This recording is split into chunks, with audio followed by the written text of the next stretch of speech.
राज्यात मतदानाची टक्केवारी ही कमी आलेली आहे। 13 जागांसाठी राज्यातल्या सरासरी 54.33% मतदान झालेले। दिंडोरीत त्यात सर्वाधिक 62.66% मतदान झालं, तर कल्याणमध्ये सर्वात कमी 47.08% मतदान झालेलं आहे। मुंबईतही मतदानाचा टक्का घसरला। मुंबईत सरासरी 52.27% मतदान झालंय। तर राज्यात कुठे किती प्रमाणात मतदान झालंय पाहूया।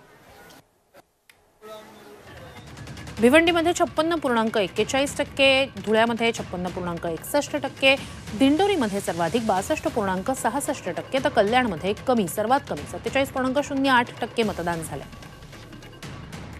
तर मुंबई उत्तरमध्ये 55.21%, मुंबई उत्तर मध्यमध्ये 51.42%, मुंबई उत्तर पूर्वमध्ये 53.75%, तर मुंबई उत्तर पश्चिममध्ये 53.67% इतकं मतदान झालं।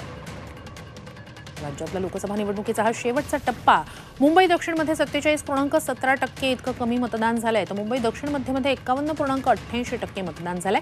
नाशिकमध्ये 57.10% मतदान झालंय, तर पालघरमध्ये 61.65% इतकं मतदान कालच्या मतदानाच्या दिवशी झालेलं आहे। तर ठाण्यामध्ये 49.81% इतकी मतदानाची टक्केवारी नोंदवली गेलेली आहे।